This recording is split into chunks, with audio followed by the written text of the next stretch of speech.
World War II was fought on epic battlefields in amazing, diverse locations all around the world. It's hard not to get excited when you consider the incredible battles that are featured in Call of Duty Vanguard.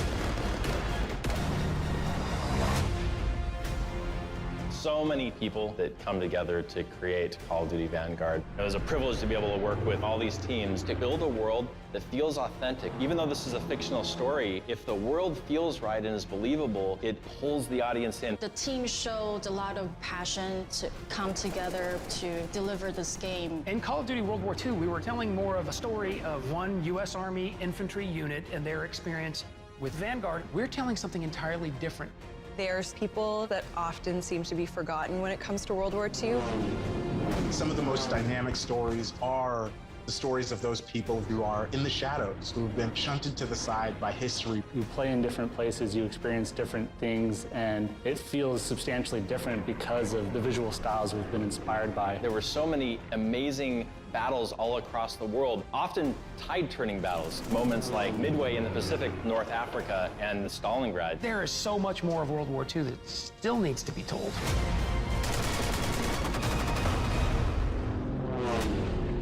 Call of Duty Vanguard focuses around a special forces team that is sent into the heart of Germany at the very tail end of the Second World War. What we were attempting to create was an origin story for special operators. The stakes are pretty high as they're trying to end the Reich once and for all. We see these characters who've all done incredible things. The reason that they're put into this situation is because time is of the essence, and they can get into Germany much faster than a conventional military could.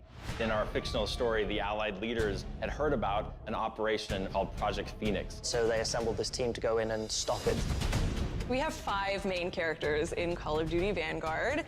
We have Arthur Kingsley, Paulina Petrova, Lucas Riggs, Wade Jackson, and Richard Webb. It was quite a challenge to make sure that each one of them was special in their own way, and I think we really achieved that.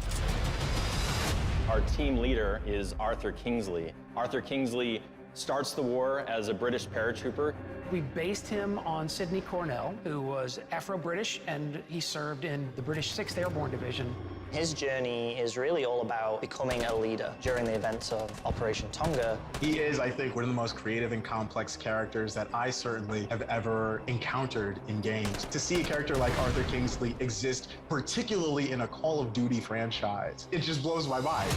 Paulina Petrova is our Soviet sniper. Her character is inspired by Ludmila Pavlyuchenko. Ludmila became a sniper. She ultimately earns the nickname Lady Death. Paulina's transformation as her city gets destroyed, emotionally, it's such a big change for her. She doesn't start the story as a soldier. She becomes a soldier by the situation. Paulina walks through the world with a very single-minded focus, the desire for revenge. And she becomes infamous to the Germans and a kind of symbol for the Russians.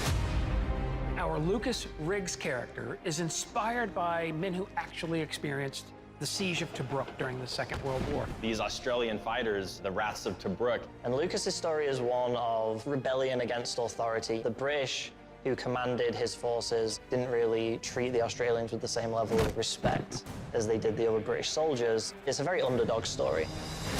Wade Jackson is our American character. He's inspired by this actual hero of the Battle of Midway that I know, named Vernon Michael. We hear about Vernon, who fought in Midway and was attributed with sinking 2 of the Japanese aircraft carriers. Wade wants to be a hero to everyone at home, and really his story is about him learning to accept that he has to get help from other people and that he's more impactful if he works as part of a team.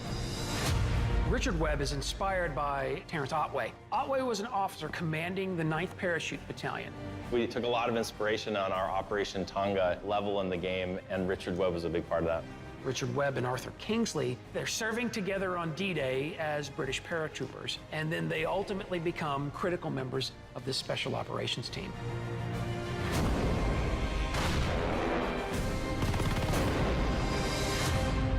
Through artistic lens, we want to create the war-torn world in a poetic way. We want you to feel a sense of grandeur. Something that's common among all these teams is trying to bring this world to life. The audio team went out into the desert and recorded dive bombers. We landed the plane and climbed in the cockpit and did all the Foley recording. Our lighting team did the same thing. There were these wildfires in California. Our senior lighter decided to take his equipment and just go out and capture the sky. I immediately thought about we can use this for Stalingrad summer level. I feel really lucky to get to work with our narrative team. Which started out as Steven and Brent, and then they brought on myself and Tochi. There's so many different people from so many different backgrounds, each doing their own part. So to be able to witness that progression and to now be a part of that progression from the creator's standpoint, it's very empowering. It just ended up being such a wonderful melting pot of people and ideas and perspectives that all came together to work so well to craft something that we're all really happy with. Working with actors, they really bring extra elements to the characters that we don't necessarily have when they're just words on a page, and then they really bring them to life during our performance capture sessions, and then we put it straight into our game. You know about Wade, but they haven't caught him yet. You told him he was killed, didn't you? Call of Duty Vanguard was an interesting project in that for most of the project, we were away from each other. We're all doing this in our living rooms. We were able to foster an environment that is strong in creativity. It was really amazing to see, and I'm so incredibly proud of the story that we've told together. The teams go to exceptional lengths to bring this world to life in a real and authentic way. It's all about trying to give an immersive experience to our player. I want the player to feel like they are a part of this team. To really feel like they're on that journey with them. November 5th is right around the corner, and I'm so excited for our fans and new players to Call of Duty to be able to experience World War II in a way they've never experienced it before.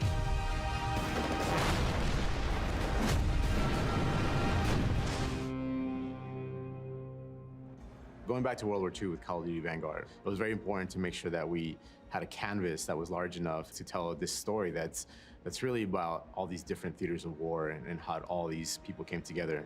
We're inspired a lot by what cinema does. Early on, we had this idea of, hey, what if we could actually partner with someone in the film industry? And that's how we got to talking to Hoyte van Hoytema.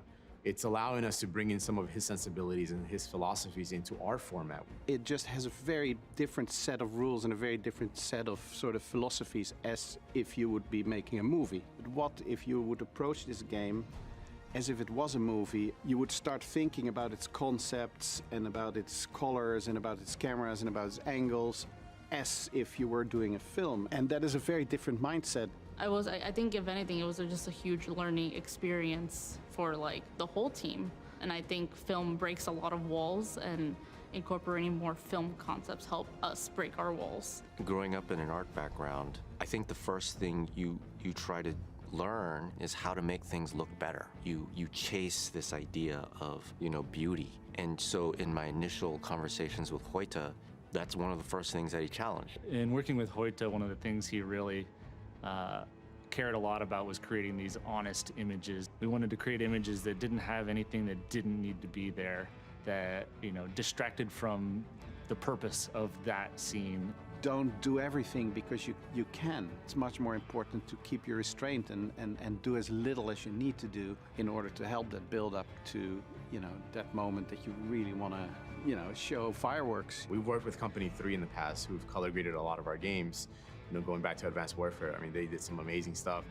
Cinematic sort of reality was something that was stressed. I saw a bunch of briefs and a bunch of images and heard Hoyte and Joe and other people speak with respect to their intentions. And in this particular instance, it came together rather quickly because everybody seemed to be on the same page. I was a huge Call of Duty fan. So as soon as I heard, I was thrilled. I was like, how can I be a part of this? And I was part of kind of that initial testing phase of what does the game need to feel like? How do we want this to be different than any other game? With Operation Tonga, we're creating this experience of like a soldier separated from his team, all on his own. We needed to create this very isolated experience. Working with someone like Hoyte, who understands lighting and cameras and has this immense knowledge to share with us, gave us a lot of information that let us ask the right questions when we were working with Company 3. I think there's a lot of moments that maybe traditionally they would have been flamboyant and crazy, and now they're much more restrained and suddenly they become more meaningful. When we were initially testing out Tonga, we were able to test out different looks, see how certain scenes reacted to, you know, a particular LUT or pushing it cooler or warmer, and kind of shaping it up a little bit more. We were able to kind of get a sense of what worked and what doesn't, and how we are going to be able to create that sense of realism. In the game, we can make anything. It's CG, right? It's computer graphics. So the more you do that, the more that the game feels like a game and it feels like a fantasy. We had a lot of discussions about how can we make things feel more real, and how can we make things feel as if they're part of our real world. Sometimes you can create a beautiful sunset, right, just because you can, but maybe that sunset you should just tone down, you know? Make it grayer, make it a little bit more depressing, make it a little bit lesser flashy. I think having those imperfections and letting things bounce around sometimes, especially if it's a frenetic sort of part of the scene. For me, I've learned over the years that, you know, the biggest source of realism is imperfection. And those kind of little choices all over the whole thing, I think they were very important in adding that kind of realism. When we're iterating on cameras, we would have a character performance and the camera would track the character perfectly. It just seemed artificial. And then so what we did was we pretended like there was a camera operator, and that camera operator couldn't keep up with the choreography because the choreography is so fast. We are working in CG. We can put the camera literally anywhere we want, but we wanted to restrain ourselves and put the camera in places that it could actually be put. There are some examples where it does seem like a very intricate camera move, but it should always be something that could have been done in the real world. The team has these amazing ideas and creative energy, and so it's all about like just heightening that and just giving them more tools and bringing more people into the conversation to push us further, right? I very seldom encountered a group that was just so genuinely enthusiastic about what they were doing. And there's nothing better than, you know, be invited into a creative process like that. And it's really elevating the art direction, the visual aesthetic, the creative direction, right? There's ideas that kind of flow back and forth in between either Parker at Company 3 or Hoyta, and we're all kind of working, trying to shape this thing. From the very beginning, we wanted to achieve a new feeling and a new player, a new dimension for immersion. So with collaborators that we've been able to bring on board to this project, the partnerships, everything we've learned and everything we've grown as a studio and as creatives, we're excited about what the players can experience on Call of Duty Vanguard.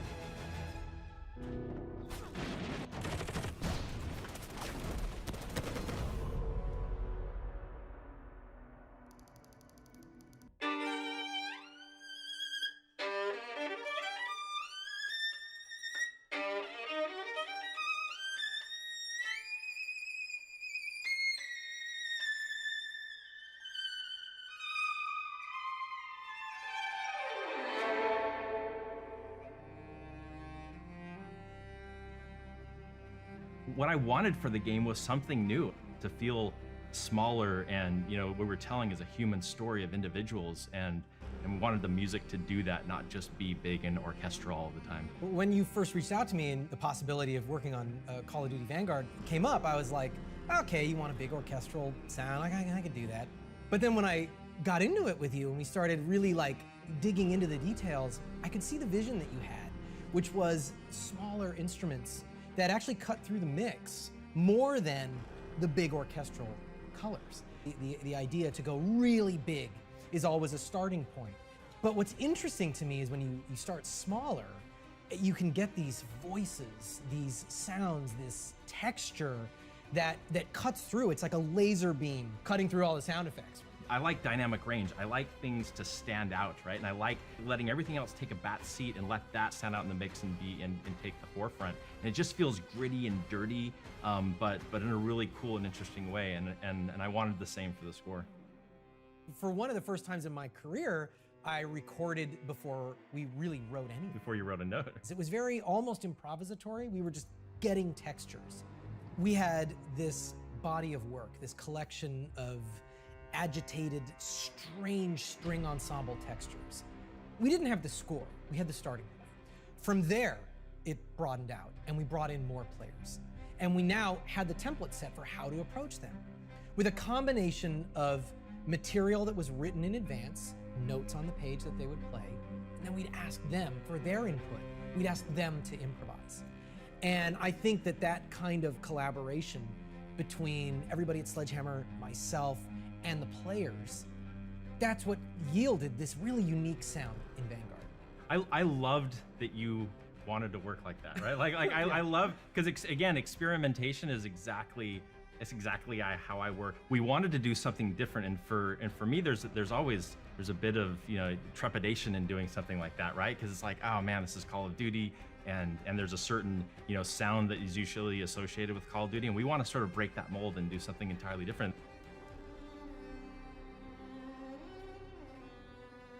From that starting point, I wanted to bring in Sandy Cameron, who's one of the most exciting artists that I've ever worked with. Sandy brings this virtuosic energy, and she can also improvise. Normally, I would just write the theme and have the player play it.